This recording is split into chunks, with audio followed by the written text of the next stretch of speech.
Góða kvöldið. Verið hjartanlega velkomin í daglegan biblíulestur Frelsiskirkjunnar. Í dag 61. dagurinn í röð sem við erum búin að lesa í orðið Guðs. Við erum búin að klára Lúkasar guðspjall og erum byrjuð að lesa Markusar guðspjall.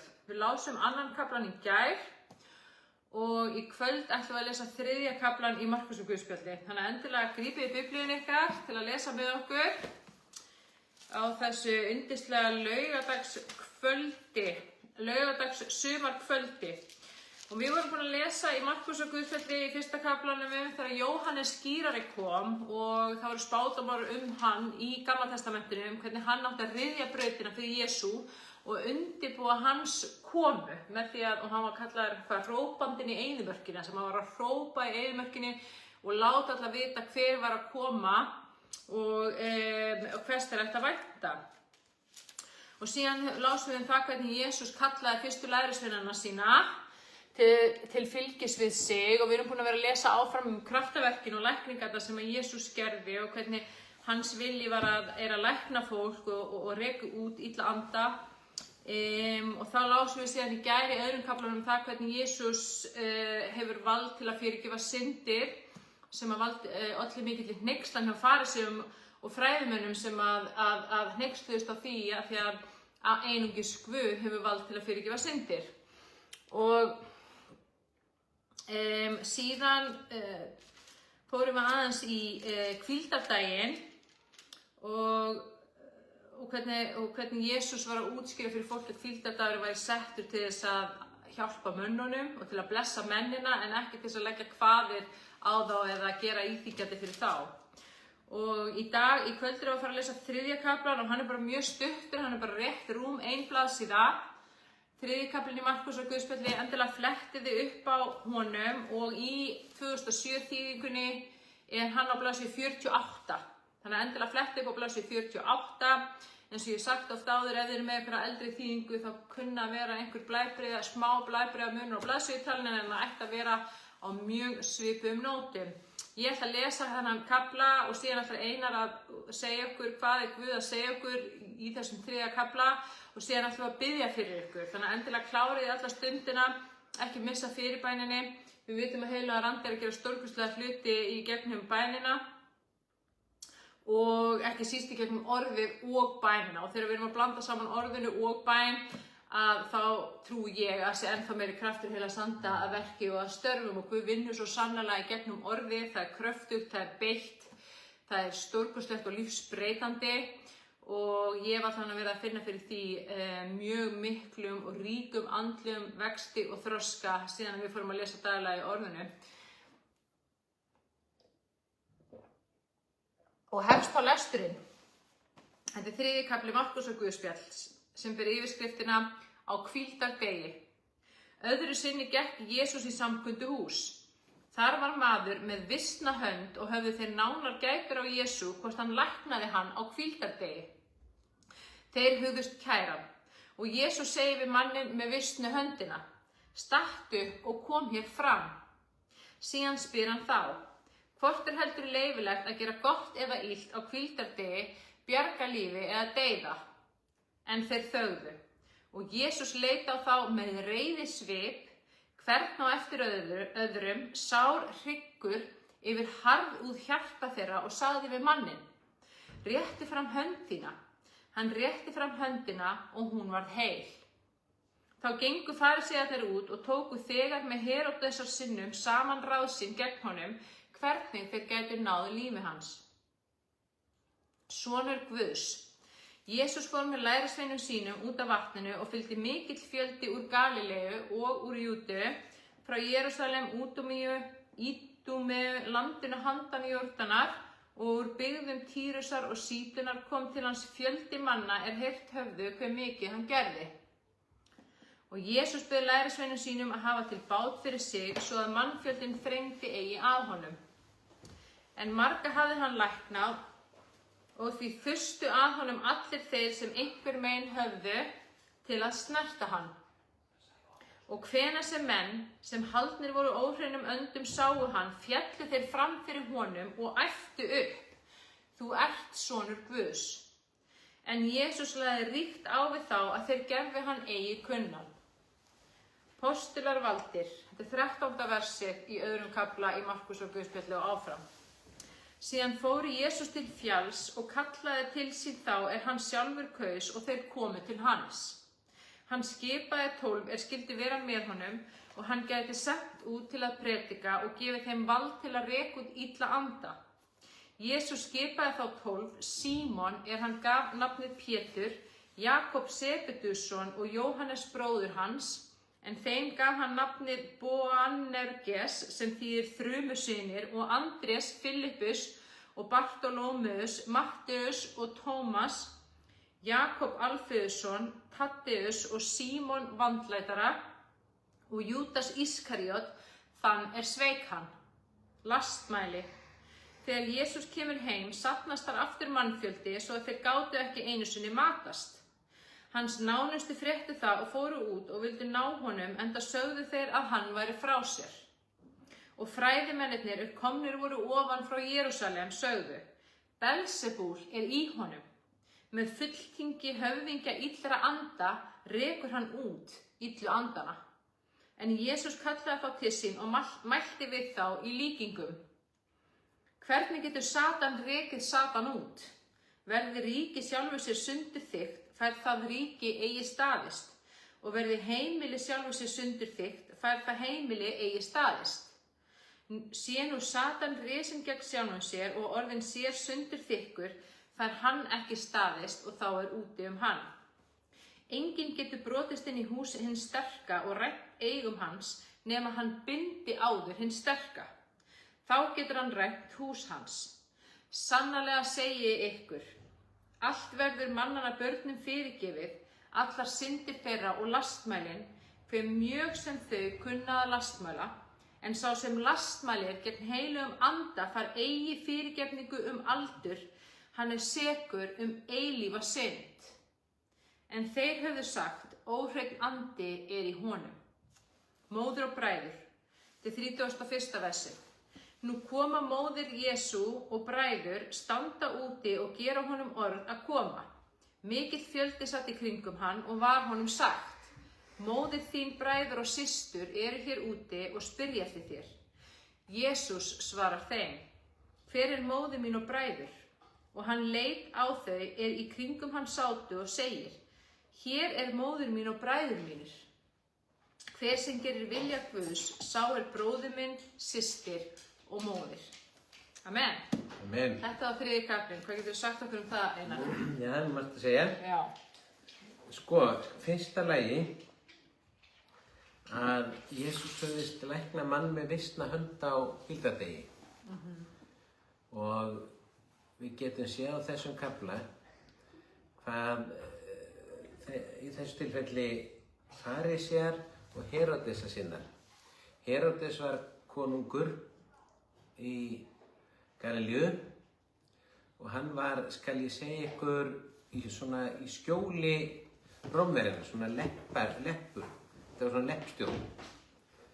Og þannig að Heródesar sinnarnir, þeir hafa verið þá hallir á vissan hátt Rómverjana. En þarna voru farísear og þeir voru, sem sagt, og það var dálítið mikið svona bil á milli farísea og Heródesar sinna.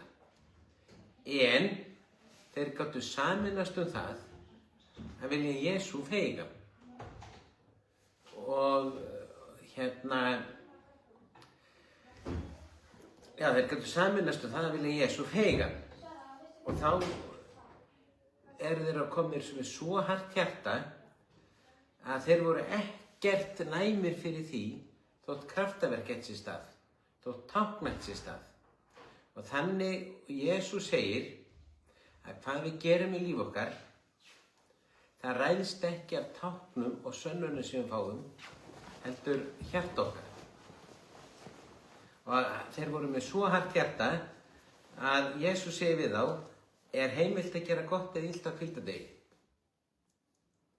Og þeir svara ekki vegna þess, og þar með, og þarna var maðurinn með visnu höndina, og með því að svara ekki, þá gátu þeir ekki eftir á sagt að Jesús hafi verið að gera ranga hluti.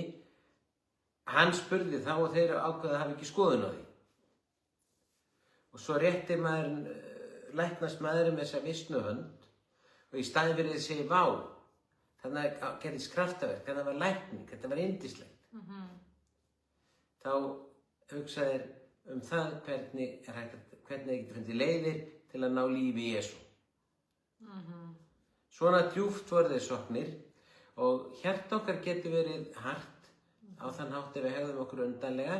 Það getur verið hart í afbrýðisemi, sjálfsupphavningu, snobbi, bara öllum svona þeim löstum sem okkur getur dottið í huga nefna, öfund. Og en sem sagt að mér finnst þetta dálítið merkilegt að eina sem þeir voru að hugsa að get ekki fundið leið til að ná lífi Jesú út af því að læknaði á hvíldardegi. Hann tók það vopn af þeim. Ekkert táknið. Svo segir frá því að Jesús rekur út í landa sem vita hver hann og kalla hann son Guðs. En það kemur fram að Jesú vildi alls ekki að það spyrðist út að hann væri sonur Guðs. Það kemur annars staðar fram, hann vildi heldur ekki að spyrðist út að hann væri Kristur. Og ástæðan einföld. Þá getur fólk flýkst hann og vilja gera hann konungi, gera uppreisn gegn Rómverjum og það var ekki áform Jesú. Allt slíkt gerðist og það myndi bara enda með blóðbæði. Eins og gerðist 35 ára síðar. Þannig að hann leggur ríkt á að hann sé ekki gerður kunnur á þennan hátt. Og Jesús þó hann sé Guð, þá var hann bundinn í líkama. Hann gat ekki verið á mörgum stöðum í einu og það sem hann gerir að hann framlengir sjálfa sig. Hann tekur sér 12 apóstola, gefur þeim vald yfir illum öndum og lætur þá starfa í sínu nafni til að vinna hans verk. Þannig framlengir hann sjálfa sig. Og þetta segir Biblía mjög skýrt að í kirkju sinni Jesú að framlengja sjálfa sig. Það ekki tala um lútersku kirkjuna, ekki þjóðkirkjuna, ekki kaþólsku kirkjuna. Biblía segir að það ekki bara til ein kristin kirkja, hún samanstendur af þeim sem hafa gefið Jesú líf sitt. Amen. Alveg sama í hvaða kirkjudeildir eru. Og þó að kirkja Guðs hér á jörðu sé í kirkjudeildarleik, þá það bara þannig að Biblían alveg skýrir það bara til ein kirkja, hún almenn kirkja og allir kristni menn eru hlutafinn og eitt í henni. Amen. Og ef einhverjum kristinn fyrir að tala niður eitthvert annað kristilegt starf, þá það bara eins og þegar við lítum í speginn og finnst nefið okkur ljótið eyrað eða eitthvað slíkt sko. Við erum bara að tala á móti okkur sjálfum, við erum hluti af sama líkama Krists. Og það líka þannig að þegar kristir eru að tala niður starf annarra, þá það drifið af sama illa andavaldinu og fariseiðarnir voru drifnir áfram af. Þar sem að þeir leituðu stöðugt allra leiða sem þeir gátu til þess að fella Jesú í stað þess að gleðjast yfir því að það voru lækningar og kraftaverk að eiga sér stað og hann var að predika orð Guðs. Þetta nákvæmlega sama andavaldið og við þurfum að varast þetta alveg rosalega við sem erum kristinn. Við tölum ekki illa bræður okkur og systur. Við gerum það ekki. Og ef við upplifum það einhver bróðir eða systir í Kristi er fallin í einhverja synd eða er að gera einhverja hræðilega hluti, að þá biðjum við fyrir viðkomandi, við leitum drottins og það er bara ef við finnum sterka leiðsögn frá Guði að við eigum yfir höfuð að skipta okkur af þessu sem við gerum það og þá eftir að við erum búin að fá staðfestingu frá Guði það og þá ræðum við viðkomandi í einrúmi með kærleika. Við erum ekki að blamera fólk opinberlega á samfélagsmiðlum, tala illum það, úthúða öðrum. Það er rosalegt myrkur sem fylgir því að gera slíkt og það er bara Satans andavald á bakvið það. Og við þurfum að passa okkur, bræður og systur, að falla ekki í þessa gildru og við þurfum að tala vel bræður okkur og systur. Akkurat. Það sem að, já, og sem sagt að kristnir til dæmis hafa margar aðferðir við tilbeiðslu. Við höfum þessa formfestu sem í þjóðkirkjunni í messónum. Ég fór einu sinni í kirkju í söfnuði í Flórída þegar ég var ungur maður og það var eiginlega nánast bara svartir inni ógurlegur dans og rytmi, einhverju hlupu hringinn í kringum salinn til að lofa Guð með því. Já. Fínt mál. Við getum notað hvaða aðferði sem og kirkjan má vera fjölbreytt. Amen. Við erum að sjá stundum, við erum að sjá mjög vinsælar teknómessur til dæmis í Brasilíu, þar sem er teknóprestur og hann er að ná til alveg rosalega margra ungra krakka og þetta er svona kaþólskar teknómessur þar sem er bara þúsundir manna, unglinga og ungra krakka að dansa við svona kristna tónlist og það er bara blessað. Það er gott og það er blessað. Jesús er ekki bara með eitthvað eitt sem að allir fíla og þú veist, auðvitað er bara ein leiðin í himnaríki, það er Jesús Kristur, en við höfum mismunandi áhugasvið og það er mismunandi aðferðir sem að henta okkur við að tilbiðja Guð okkar. Sumir vilja bara gera það í einrúmi inn í sínu herbyggi, aðrir vilja fara á samkomu, sumir vilja fara á risastóra samkomu, sumir vilja fara á fjallgöngur og lofa Guð upp á fjalli. Þetta skiptir ekki öllu máli og við þurfum að passa okkur að vera ekki að dæma aðra bara því að þeir gera hlutin eitthvað öðruvísi en við. Síðan er sagt frá því að þegar að Jesú er að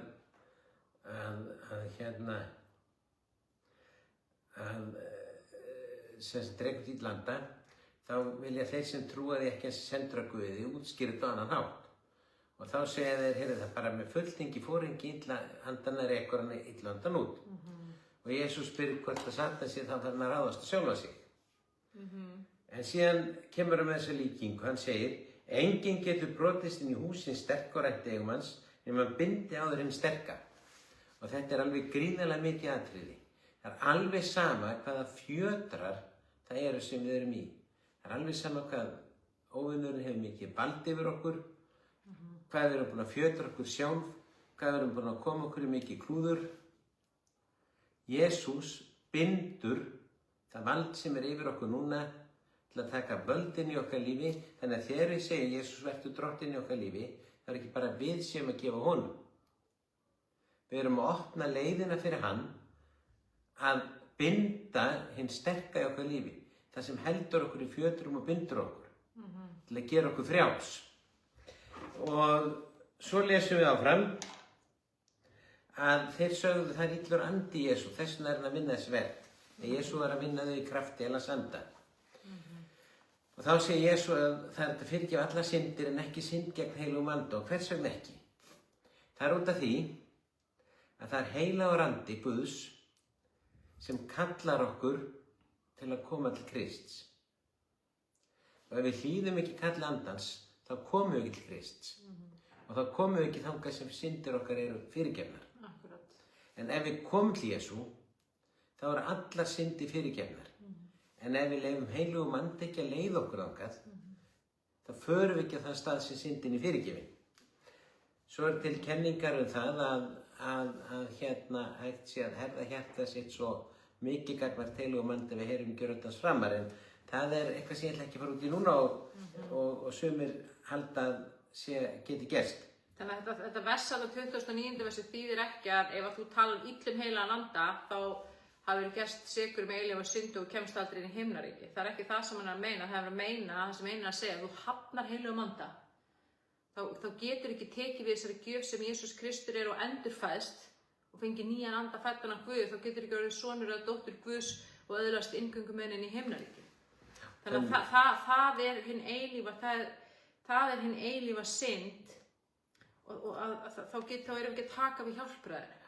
Þetta er svona eins og að vera þyrstt og svo er vatn að þá getur svarað þorst okkar, en ef við förum ekki að vatninu þá skeður ekki neitt og ef við leyfum ekki heilugum anda að vinna verkið sem er að kalla okkur Krist, þá fáum við ekki upplifa hjálpræðisverkið. Síðan segir Jesú, móðir mín, bræður eru þeir sem að gera vilja Guðs. Og hann er að segja þeir sem gera vilja Guðs, þeir standa með nærri. Amen. Amen. Já, hann er að ítreka það fyrst mér, að undirstrika það í þessum kafla, þeir sem að taka við Jesú, taka við hans orði, það er hans, það eru bræður og systur, það er hans fjölskylda. Og Og það þannig þegar við veljum að trúa Jesú og endurfæðumst og tökum á móti honum og eignumst þetta eilífa líf, þá eignumst við líka fjölskyldu. Og það Guð faðir okkur á himnum og síðan allir okkar bræður og systur í Kristi. Og við verðum hluti af konungsfjölskyldu Guðs. Og þá var ég að undirbúa þetta orð og ég var að skoða Adam og Evu og fall mannsins í upphafi og síðan Jesú sem stundum kallaði hinn síðari Adam sem kom til að laga klúðrið í fyrri Adam. Og það var þannig að fyrsti maðurinn sem var Adam og Eva, þau fjallu. Þau fjallu að þau óhlýðnuðust Guði og með þeim allt mannkynið. Fyrir synd eins manns fjall allt mannkynið og allar manneskjur sem hafa komið síðan og koma í rauninni fallnar inn í þetta líf hér á jörðinni og frum tilgangur mannsins hér á jörðinni að endurfæðast og taka á móti Jesú til að laga það sem Adam gerði þannig strax í upphafi. Og ég fekk svo mikla opinberun frá Guði hversu sterk tengingar á milli allra manna. Að með einu manni getur allt mannkynið fallið. Og Guð að segja okkur eitthvað líka þegar hann segir að við erum einn líkami Kristur höfuðið, við erum líkaminn. Hann að tala svo rosalega sterkt þessa nánu og ríku tengingu sem á milli okkar og hvað skiptir miklu máli að við séum í einingu. Og þegar Jesús Kristur að predika að ríki sem fer gegn sjálfu sér og sundur þykkt, það ríki sem mun hrynja. Og þetta ekki bara við ríki Satans. Þetta líka við ríki Jesú Kristi á jörðinni. Ef við kristnir einstaklingar erum að hatast út í hvort annað og dæma hvort annað og ásaka og rífast, þá getur ekki ríki Guðs á jörðinni gert það sem að Jesús Kristur vill að það geri. Þetta bara alveg svo að við erum á heimili og þar heimilisfólki alltaf rífast og hatast út í hvort annað og ásaka og dæma og rífa niður heimilið, það brotnar, það hrynur. Og það skiptir rosalega miklu máli að við höfum til huga. Við erum ekki öll eins, við höfum ólíkar aðferðir og það ekki þannig að Guð gerir ekki málamiðlanir. Hann gerir ekki málamiðlanir fagnaðarerindið og við þurfum að hafa það alveg skýrt hvernig komumst við inn í himnaríki með því að trúa á Jesú og játa hann sem okkar drottinn, punktur. Það eina leiðin inn í himnaríki Guðs, en þegar kemur að öllu öðru, þá eru gerðar málamiðlanir í þeim tilgangi að ná fram vilja Guðs sem að allar sálir frelsist. Það var mér sagt frá því, hvað var sagt frá því? Þegar einhverju lærisveinar var að fara út og þeir létu mér umskera sig, sem var reglu undir lögmálinu, bara til þess að koma í veg fyrir að yrði eitthvað uppþot af því að þeir voru svo fókuseraðir á markmiði sem var að breiða út fagnaðarerindið frelsun sálarinnar. Þannig að við þurfum að passa okkur að festast ekki í því að við séum þau einu sem vita allan sannleikann og hvernig rétt að túlka orðið og hvernig rétt að gera hlutina og aðrir segja að gera þetta vitlaust og þá séu þeir bara að vinna fyrir Satan. Það þetta farsíða andavald sem verið að lýsa aftur og aftur í Biblíunni, að vera með fókusinn þá að alltaf að reyna að finna einhvern galla hjá náungun. Og Jesús sagði, okkur eftir að benda á flísina í auga náungans því væri nær að rífa bjalkan úr eigin auga en staðinn. Þannig að bara höfum þetta í huga og þetta eitthvað sem ég hef þurft líka að vinna með hjá sjálfur mér. Við tölum ekki illa annað fólk og sérstaklega ekki bræður okkur og systur í Kristi. Amen.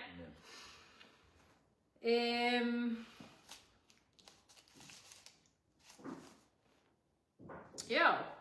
Þetta var frábær kafli og já, ég ætla bara að minna á að alltaf huglustubænir og allir vefþættir Frelsiskirkjunnar fara inn á Spotify og YouTube, endilega skoðið það eða þið viljið fá gott kristilegt efni, kennslu og aðstoð við að umbreyta hugarfarinu með heilugum anda og svo bara væri rosalega gaman að sjá sem flesta á morgun klukkan 5, taka eina góða kristilega samverustund og samkomu og lofgjörð fyrir sumarið og hlusta á bagnað lífsbreytandi orð og taka brauðsbrotningu líka. Þannig að nú skulum við bara biðja saman. Já, ég þakka þér heilagur andi að þú umvefur Sér hvert barn þitt hér í kvöld með ævarandi elsku, kærleika og fyrirgefningu. Í Jesú nafni þá tala ég þína fyrirgefningunni, sér hvert hjarta hér í kvöld og sér hvert hjarta tekur við þinni fyrirgefningu. Í Jesú nafni, það þú, Jesús, sem að ríkir yfir hjörtum okkar og ég bara set þig efst í hvert einasta hjarta sem að hlusta núna. Þú ert ofar öllu öðru hjarta okkar, Faðir, og það þú sem ríkir yfir hjarta okkar, ríkir yfir sál okkar og ríkir yfir okkar lífi. Í Jesú nafni, við bara gefum okkur þér algjörlega á vald, við veljum að deyja gagnvart sjálfinu og við tökum upp krossinn og við fylgjum þér Jesús. Í Jesú nafni, þú sagðir, sá sem fylgir þér, mun aldrei þurfa að ganga fram í myrkri og við bara lýsum því yfir í hjarta okkar, að við fylgjum þér, við munum aldrei fram að ganga í myrkrinu. Og ég þakka að ég bara í Jesú nafni tala ég blóð þitt yfir okkur, ég tala eldheilags anda inn í sérhvert hjarta sem að brennur upp allt það sem er ekki frá þér, Faðir. Í Jesú nafni þá höfnum við því sem að kemur ekki frá þér, í Jesú nafni þá höfnum við lygum óvinarins þegar hann reynir að hvísla þeim að okkur, í Jesú nafni þá höfnum við óttanum, við höfnum óörygginu, í Jesú heilaga nafni, þá höfnum við allri afbrýðisemi, allri öfund og öllu lastmæli. Og ég þakka þér fyrir, Faðir, að þú hefur fyllt hjart okkar af öllu því stórkostlega, fallega og góða sem þú ert.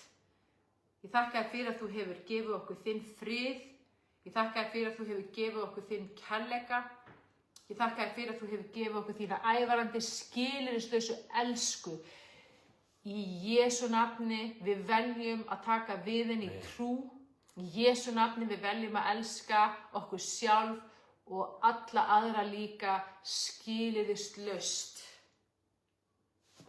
Af því að það er kærleikanum þínum sem að starfar og verkar innra með okkur og út frá okkur sem að aðrir þekkja okkur.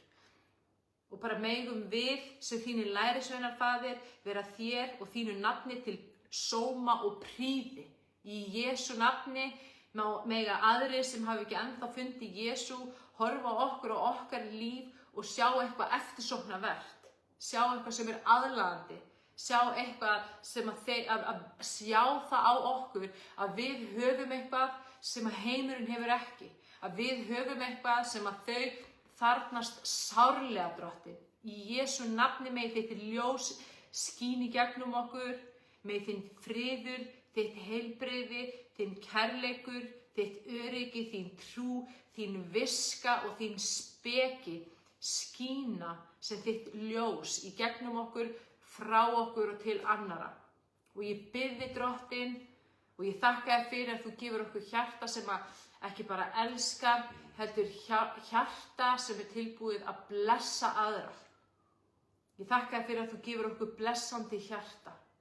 Að við megum blessa fólk hvert sem við förum, hvar sem við erum, þegar við erum út í búð, þegar við erum heima, þegar við förum í boð eða veislu eða hvar sem við kunnum að vera, þá bara sendum við frá okkur blessun allsstaðar þar sem við förum í Jesú heilaga nafni. Að því hvert skipti sem við blessum aðra, þá veit ég að þú opnar himininn og þú úthellir þinni blessun beint frá himnum ofan og til okkar í Jesú nafni. Að því að þú hefur sagt að allt sem við sendum frá okkur, þá fáum við tilbaka jafnvel margfalt. Og því meira sem við gefum, því meira fáum við gefins frá þér. Því meira sem við blessum, því meiri blessun getum við tekið við frá þér. Í Jesú nafni, því meira sem við elskum, því skærar fær þitt ljós í Jesús að skína í gegnum okkur. Og ég þakka þér fyrir að þú hefur stillt hjarta okkar þannig að við erum meðvituð þá staðreynd að við erum erindreka Krists hér á jörðu.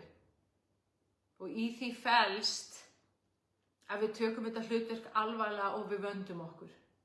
Við vöndum okkur í hverju orði, í hverju hugsun, í hverju breytni, í hverju hegðun og í allri okkar framkomu sama hvar við erum, líka heima hjá okkur fyrir luktum dyrum þegar enginn annar sér, heldur en þeir sem eru heima hjá okkur, það er sama hegðun, sama framkoma, sama háttsemi, sama hugsun og við sýnum út á við þegar við erum í kringu fullt af fólki eða jafnvel opinberlega á samfélagsmiðlum. Halleluja, Jesús. Halleluja, Jesús. Ég þakka þér fyrir að þú bara smyrð okkur núna með þinni kærleiks smurningu. Í Jesú nafni. Við getum elskað ekki fyrir okkar eigin elsku heldur að því að þín elska lifir og starfar innan með okkur og í gegnum okkur í Jesú nafni. Og ég tala eldheila sanda inn í hjarta þitt, inn í hugan minn, inn í tilfinningar þínar, inn í sál þína, inn í augun þín og sjónina þína og sýnina þína. Ég tala eldheila sanda inn í fjölskylduna þína, inn á heimilið þitt, í Jesú nafni. Hann að brenna upp allt sem ekki frá Guði. Hann að brenna upp allt myrkur og það hverfur og fuðrar upp í Jesú nafni. Amen. Í Jesú heila nafni. Og það eru fræ sem heilar andra sá núna, ekki bara inn á heimilinu þínu og í fjölskyldinu þínu, heldur líka í huganum þínum og í þínu hjarta. Og það eru sá sem það er sæði sem mun vaksa og blómstra og dafna og verða af miklu tré innra með þér og í þínu lífi. Í Jesú nafni. Amen. Amen. Amen. Takk kærlega fyrir að vera með okkur á þessu laugardagskvöldi. Yndislegt að geta lesið með okkur í Biblíunni. Við ætlum að vera hérna aftur annað kvöld klukkan 9. En viljum að sjálfsögðu hitta ykkur klukkan 5 á samkomu Lifandi vonar í húsnæði Íslensku Kristkirkjunnar. Hlakka til að sjá okkur öll þar og það er og verður gaman að fá að setjast niður með ykkur og spjalla með ykkur eftir fyrirbænirnar. Guð bless ykkur öll og við sjáumst á morgun. Bless, bless. Bless, bless.